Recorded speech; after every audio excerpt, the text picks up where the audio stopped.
Today we're looking at how far away every current champ is from becoming the GOAT of the sport. For Flyweight, we have Joshua Van. Joshua Van is so far away, it's a monumental amount of wins he would need. You know, he beats Tatsuro Taira, he's a good champ. Then he'd have to come back and beat Alexander Pantoja. Now we're maybe thinking top 20. Now he's looking really good. And then he'd have to beat maybe Lonar Kavana, which is another great win. And then he'd need 3 or 4 great wins after that to even think about being the GOAT. So for Joshua Van, he is a far ways away from becoming the GOAT of the sport. I mean, very far. He won't even, I don't think he'll get past Manel Kape, honestly. I think Manel Kape starts him. Anyone with really good power that can rival him on the feet with boxing is an issue. But yeah, if he can get past Manel Kape, Tatsuro Taira, Alexander Pantoja, we can consider him top 10, top 5 at that point. Petr Yan. Now on paper, he looks top 15, top 10. But that 3-fight losing streak really hurt his career and chances of becoming the GOAT. If he beats Sean O'Malley, beats Merab against Interesting, and then gets one more win against maybe a young Peyton Talbot or Robert Zoss Jr. on the way up, he's very close. He's top 5 then, for sure. Then he needs only 1 or 2 more good wins, and you can make an argument that he is the undeniable GOAT. Now, Alexander Volkanovski is one of our closest people to being the GOAT. All he needs is 1 or 2 more great wins, and you can already consider him arguably, undeniably up there, rivaling with 1, 2, 3 spot. You know, you can't really pick number 1 or number 2 or number 3, but you can get right in there with the GOATs.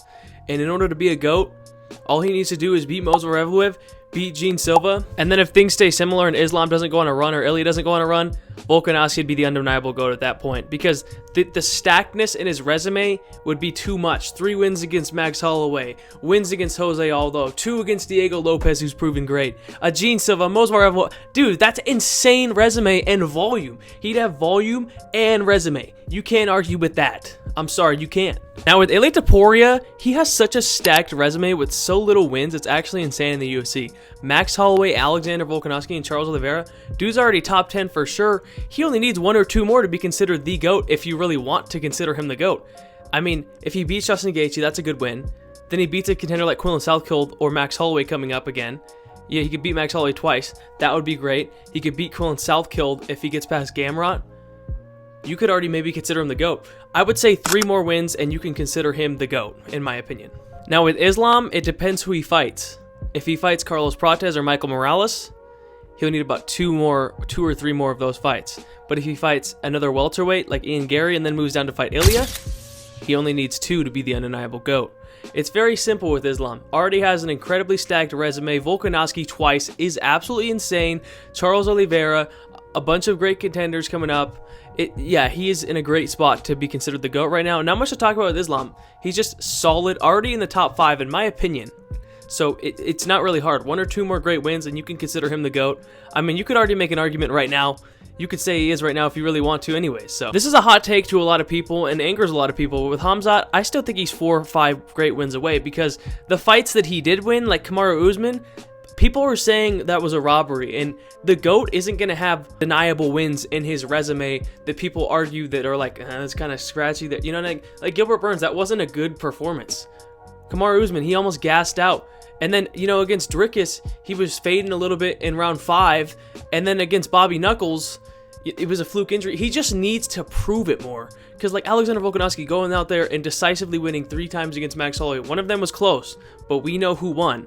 And then going out there and decisively winning against the next generation Diego Lopez twice, with Jose Aldo and other fighters on his resume. That is a stacked resume. That's what it looks like to be one of the GOATs of the sport. Khamzat needs to prove it and dominate this division for a long time, and then maybe even move up to 205 to really prove he is who he says he is, and he is the greatest in the sport. And that's just my opinion on Khamzat Chimaev. It's even really worth talking about Carlos Ulberg. The guys in this division aren't good enough for him to make his GOAT resume. And at 35 years old, there's no way he gets 7 or 8 wins in this division. There's no way. He'd have to beat Yuri Prochazka again randomly. He'd have to beat Jamal Hill. He'd beat Magomed Ankalaev.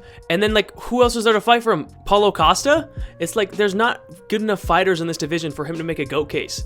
He'd have to run through these guys over and over and lap them just like John Jones did. And John Jones was able to do that because he was like 24 when he got the belt. Carlos Ulberg's 35, so I don't think he has a chance of becoming the GOAT in the sport at all, and he never will. He'll be a decent champ with probably 2 to 3 great wins. So let's move on to Tom Aspinall. Now, Tom Aspinall, things could get really interesting if Alex Pereira beats Gon, and then Tom Aspinall beats Alex Pereira, and then he beats Hokit, and then he beats Gon in a rematch maybe. Things could get quite interesting, but the problem is there's not enough talent in this heavyweight division. I could see him being the heavyweight GOAT, but he will never be able to be the GOAT because there's not enough talent in this division. Because he can't move to 205. The reason John Jones was able to be the GOAT is because there was decent enough talent, but like if you're beating a Sergey in a rematch and a Volkov in a rematch and Gon in a rematch, it's just like, let's be real, he needs like 8 good wins. Maybe 5 or 6 actually, like 7 or 8, maybe in that range of 5 to 10 depending on who he fights. He needs so many wins, and he gets hurt a lot and spends a lot of time out. I think he'll retire before becoming the GOAT, but that's the GOAT list. Let me know what you guys thought.